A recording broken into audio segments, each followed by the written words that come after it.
Do a group interview here? You look cute. You gotta show that outfit off, okay?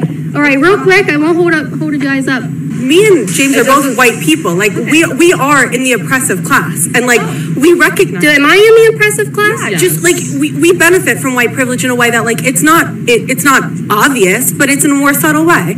I mean, look around. Do you see any indigenous people? Yeah, I talked to a lot today, actually. Really? What tribes were they from? I didn't ask because that's not important to me. But it is. Do you know the history? It's not important to me. Of this campus? Tell me about it.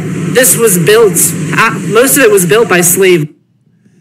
So, anyways, folks, what's on tap for today? Well, it's Kaitlin Bennett doing her interview. I believe it's at Rutgers University, and she's got two students who are avowed communists. I weep for the future of this country. I weep for these children, folks. I really weep for their parents, especially if they're conservative parents, all right? But anyways, we're going to do a reaction video. I'm going to give you my reaction to Kaitlin Bennett doing her interview for Liberty Hangout. So I want to give her props for, putting out the video. We're going to do a reaction video to it. And if you haven't already done so, you're watching the Dr. Nasir Shaikh Show. I'm your guest host for today. My name is Dr. Shaikh.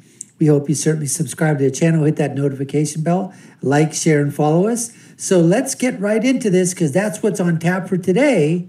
We're going to see why is it that American students going to school at colleges and universities love communism more than capitalism. Let's go, folks.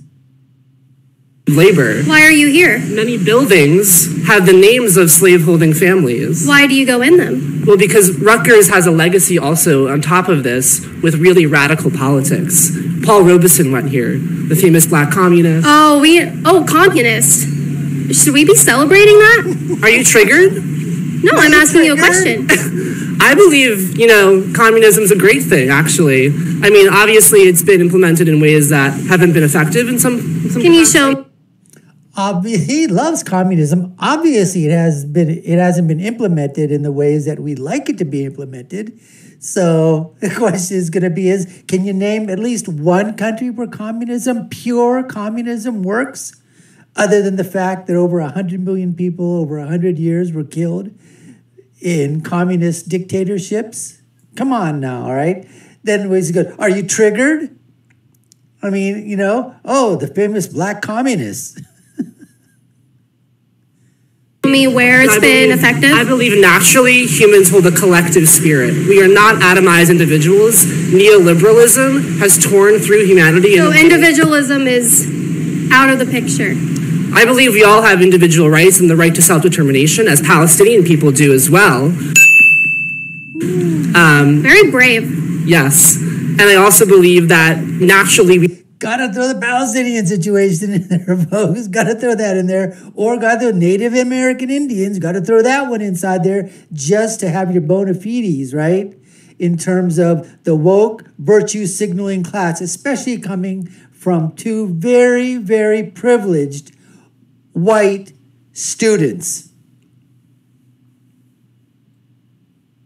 We are innately collective, and I believe that we all exist in a mosaic of humanity. And I think the fact that the capitalist system and neoliberalism has completely destroyed that produces ideologies like the far right that believe that in some ways eco-fascism is a direct result of that. My God, you were throwing out all these really crazy, weird terms. Eco-fascism. I was going to say the exact same thing, folks. This guy has got his talking points down.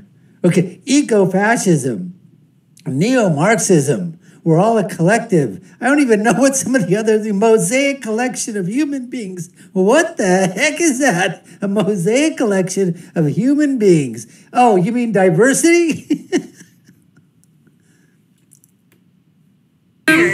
No, they are. Like, honestly, if you talk to a normal person, eco-fascism, that's really stupid. The shooter self-identified as an eco-fascist. He wrote a manifesto about the climate crisis. He said he accepted the science and then scapegoated black and brown people as a scapegoat for the climate crisis. This is real threats that we're dealing with, and I think to say that they're not real problems really minimizes. I never said that. I said it's silly. What is eco-fascism? What is that? it's this idea that it's a branch of far-right politics. Usually far-right people don't accept the fact that climate change is a real pressing problem. What do you think about this? You're just a bystander. What do you identify with? Are you a right-wing, left-wing? Don't really care? Don't really care. Okay. I'm in the middle. Okay. What about eco-fascism? Are you contributing to that? I wasn't really listening to anything that was just said. I don't blame. Because I wasn't even listening to it. It was being said. Just sitting there for the last 4 or 5 minutes. That's just absolutely great. I mean, Blame you. If you want to walk away, you're totally free to. You look like you have more. Is your name Kaitlin Bennett or something? It is, yeah. I've seen you. I don't know. Okay. All right. Have a good day. All right. Very cool, guys. I mean, I wouldn't be, if you're that conscious about slavery and the Native Americans, I wouldn't be on this campus if you told me all that crazy history. But, I mean, it is really weird that you're okay with communists being here. So we can... Yes, I need the education. No, I didn't say that. I said we, are here getting an education so we can better the systems that we do believe are... folks, that's always what happens, right? When you pin down a social justice warrior, especially a white elitist liberal from the Northeast probably, or the Northwest, or out on one of the coasts, right? And you talk to these kids or adults, and you ask them and say, well, why are you going to a university that's so prejudiced, that it's been oppressive, that's had slavery attached to it in the past, that's done all these awful, evil things? You know, why are you taking a seat here? Why don't you voluntarily give up your seat? You do it, and I'll decide whether or not I want to do it. But don't lecture me. Don't lecture me on what I'm doing when you haven't done a damn thing other than basically virtue signal. And that's exactly what these do. Why don't you go ahead and give up your seat to an indigenous person? Why don't you give up your seat to someone, okay, that you think is in the oppressed class? And then you bow out. Do something else. Why don't you go to one of those other colleges that you think is really oppressed or isn't as good as the one that you're going to? And go get an education over there. And just do a swap, a switch. Can be done. Are structurally oppressing people. It's not fair to just say we recognize that the history is problematic, but there's also a positive history that James very diligently pointed out. Communists came out of the school. Communist radicals, just people who think that's positive. Way. I mean, radical is an inherently positive Communist, thing. That's okay. Yes. The idea of communism is absolutely liberating. It's the idea of embracing a collective spirit to build a better world. I mean, what, do you have a defense of this instead of just acting shocked? Can you give me... Wait a minute. Sorry, but build a better world? That's what communism is about? Build back better? Build a better world? Something to work with? Yeah, so I think communism is inherently wrong because it strips away the individual. There's no more individual, so people can't be looked at as you're an individual, you're all different, you all have the right to do and be what you want to do and be and believe in. Communism takes away that ability to be who you are. It puts you in a collective to where thought is no longer about the individual. It's a collective thinking. Yes, it is. And then inherently communism is wrong because it's based off of theft. Communism is not okay because you don't have the right to your property under communism. Inherently, every person has the right to their property. You don't have the right to your property? No. Well, right now we're not living in a communist system, but I'm willing to give up. Personal property is a capitalistic notion that has been embedded in us, so we think that it's the right thing to do. Because why isn't it right to have your property and have a right to your property? Because private ownership is directly related to the exploitation of the people who are creating the thing. So consent to trade with an individual is exploiting? Hold on, I'm talking to her. No, wait, consent to trade. That's not what I'm saying. When did trade become a point? You talk about capitalism is wrong because it exploits people. Yes. So consensual trade, I'm talking to her. Consensual trade is exploitation. Consensual trade is not happening in capitalism. It's not a barter system. As far as everyone's on the same playing field. This is why our students are so stupid, so imbecilic, so moronic. Okay, The only thing going for this girl right now isn't really a lot, and it's not a lot of brain matter up there, although they might have brain matter, but she's not using it and utilizing it properly, or it hasn't been given the proper nourishment. Let's say, let's say garbage in, garbage out, GIGO. I mean, for her to say that capitalism has nothing to do with free trade, I mean, that just I don't even know. Let's just continue. Yeah. Capitalism does not produce even outcomes for people. Right. That's the point. It shouldn't. It shouldn't. It's trading. I mean, if you want to, it's competition. Some people inherently are better. Get a job. What if we live in a system? We don't. We don't. So. Have you read The New Jim Crow? We don't live in a society. I see different colors of people all around me every day. Just give me the evidence. How do we not live in a society? So why are 13% of black people disenfranchised right now? Because 13. Okay, so we did all the other talking points, and now we're gonna go to the what? To them black people. That's right. That's where we're gonna go to now. Let's start spewing out the statistics of the black race. I did not say that. No, I don't think anybody inherently deserves something based on the color of their skin. To me why 13% of black people are disenfranchised in this country. So 13% of the population is what makes up black people? Millions of people are disenfranchised because of the systems. Tell me the system. This country is based on. Tell me the system. Mass incarceration, the prison industrial complex, the military industrial complex are all perpetuated on the notion that black and brown bodies are less than white bodies. So that's in the law. That is prescribed in the law, yes. Can you show me where? What's the law? The 13th Amendment says it abolishes slavery except for the fact of people in jail, right? So it's like you have this issue of mass incarceration because black people are, for the same crime, the same amount of times they're committed, they are incarcerated more times because they don't have resources to get a lawyer. They don't have resources to get any legal defense, so they're put in jail, right? Then they're stripped of the rights. So they're put in jail because they don't have a legal defense? Yeah, you have the right to an attorney. You have the right to a paralegal. It's different. A private attorney has way more political power, way more social capital than a paralegal does. It's really disappointing. You guys think so lowly of black people in this country that you think that they inherently do not have these resources. That's the way you do it, folks. That's the way you come back. You got to come right back at these people, and you basically got to say something. You people are thinking, well, you're so racist yourselves. You're talking about everybody else being bigoted, everybody else being a racist, everybody else being the oppressor. You're the oppressors. You're the racists. You're the bigots. You're the ones that are saying that blacks don't have the resources. They don't have the ability to do this. They don't have the money to do that. They might not have the educational ability to do it. You're the ones that are pointing out all these things that are basically stopping black people from doing all this stuff, from getting ahead.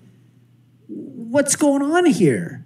You're the racist. That's the way Kaitlin is doing a great job here, basically, of throwing it sort of back, the questions, and just asking the questions again of them and saying, look, you guys are the ones that are the bigots and the racists. Come on. Why do you think black people are so below you? Why are they so below you? For 400 years, dude, have you read a book? So they're inherently below you. You guys act like they can't do anything on their own. You want to talk about, guys, you guys want to talk about a prejudiced system and a prejudiced society. The only people I see putting black people down below them is you guys, white liberals, white communists that sit there and say, what are you? I'm like a democratic socialist. Okay, a communist. Okay. I'm not a communist. Well, what are you? I'm a democratic socialist. I'm a democratic socialist. Because you're not going to say you're a communist because it sounds so much better for white liberal elites to say democratic socialist. So you guys are the ones saying black people, based on their skin color, can't do X, Y, and Z. No. Yes, you are. The system did that to them. We're not saying they're inherent. And then there's that communist collective ideology. Yes, resist. What are you resisting? I'm resisting you, bitch. Wow, very progressive and brave. Like, I don't understand what you're trying. Like, can you just tell me what you're trying to accomplish? Because I want an open dialogue with you, but you're not giving me. You just called me a. Do you really want an open dialogue when you're calling me names? Because I want you to give Will me you apologize? evidence. I'm sorry for calling you a bitch. All right, thank you. Fans at Kent State too. Yeah, I'm sorry that you were there sucking. So actually, just for the camera, this guy was at a party at Kent State. I don't know what you were doing there, but he was giving out free blowjobs, wanted nothing in return. Okay, now if you didn't hear that, let's just do this. Okay, this guy here, if you didn't know it already, is, let's just say, gay. Well, I guess he's gay. I don't think there's anything wrong with him. He'll freely admit that. But he was out there giving, he was being a perfectly nice communist, I guess, on the commune, telling everybody to sort of come in to his commune, because he was out there basically giving oral sex to everybody. I mean, that's what he was saying. Let's continue with this thing here. Yeah. I guess I was. Why were you giving out free blowjobs? Communism. Yeah. Give it to everyone. Collective spirit, yeah. Share the wealth. Redistribute the wealth. The wealth is his penis.